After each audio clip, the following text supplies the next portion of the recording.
All right, we're now going to take a look at writing equations given information about the graph. So we actually took our pictures of graphs, identified the information, and then put it in. Now we have the information. We might be looking at some of the transformation words also. Occasionally, it might help to draw a picture. Isn't always necessary though. So we have the first one, so the sine curve with an amplitude of 3. So A equals 3, I'm leaving a little space, a period of 4 pi, and has been reflected over the x-axis. So reflection over the x-axis means our A value is actually going to be -3. Amplitude is 3, but our A value is -3. And if we set our period equal to 2 pi over b, I think we actually solved this in a previous example, do your cross multiplying and you will get your b is equal to 1/2. If there are no other transformations, then you're not putting anything else in here. You'll do -3 sine 1/2 times x. There's no vertical translation or horizontal, so that would be your final equation. Okay, our next one says a sine curve that has been stretched vertically by a factor of 2. So stretching vertically is telling us what our A value is, just different wording. Has a period of pi. Again, we'll set that equal to 2 pi over b because we want to solve for the b value. If you cross multiply for that, you'll end up getting b is equal to 2. And that has a phase shift of pi over 2 to the left. So our c is going to be -pi over 2, or when you put it into the equation, you'll switch it to be positive. So this is also a sine curve. We'll do 2 sine 2 of x plus pi over 2, which tells us that it's going to the left, that direction.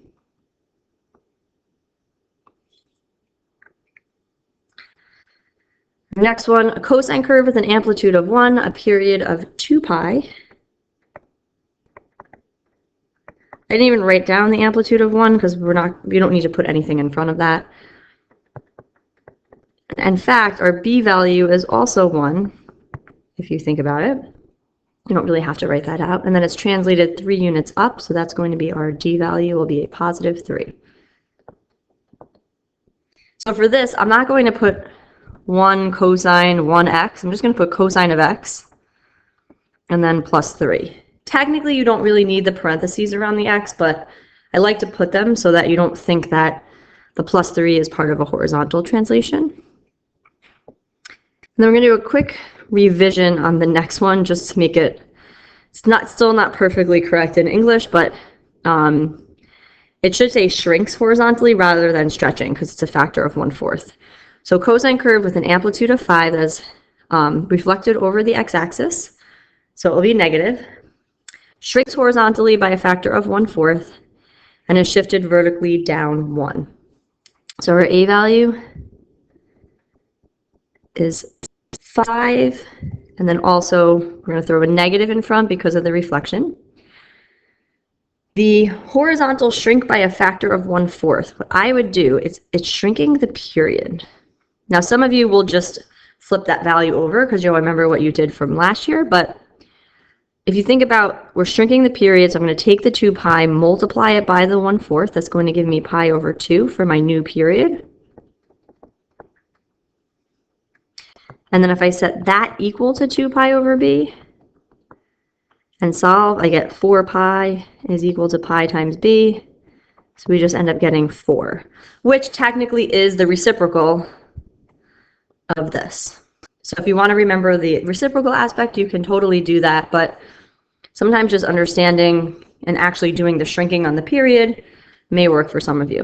So we'll put -5 cosine 4. We did not translate it horizontally, so we'll put that just in parentheses. And then we're going down 1, so we'll subtract 1. Just make sure you edit that a little bit and make sure you add in the shrinks. I tell myself every year I need to change that, and I did not change it on the packet. Okay, so our next one is a cosine curve with an amplitude of 5, a period of 3 pi over 2,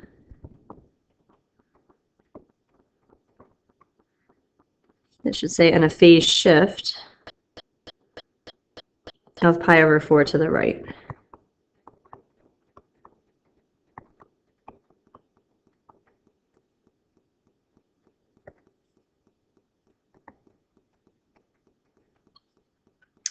Okay, so if I solve for my b value for my period, I do some cross multiplying, I get 4 pi equals 3 pi times b. So that's going to end up giving me a b value of 4/3. And then when I plug everything in, 5 cosine 4/3 times x. Since we're going to the right, we want to write minus pi over 4.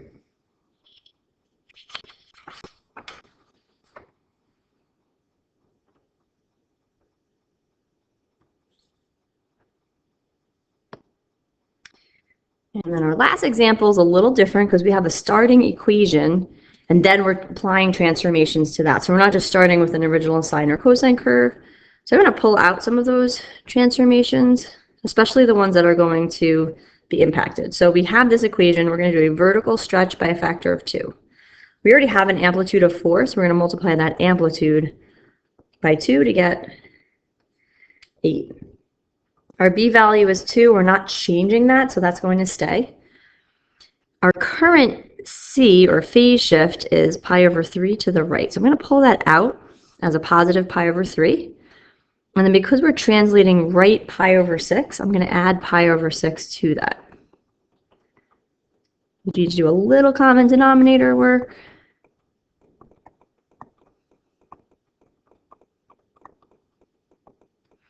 So we end up getting a c value of pi over 2 when you resimplify that.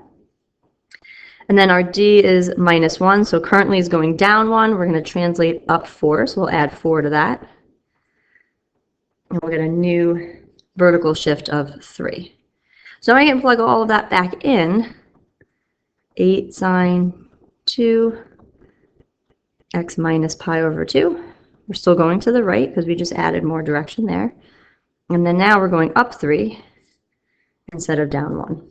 And that will be your final result. So if you're applying transformations to a graph that already has the vertical stretch and horizontal stretch and translation stuff, you want to make sure you apply the transformations to those original ones and then put the new versions in the equation. All right, so that concludes the notes. You will now have some time to try some practice on your own.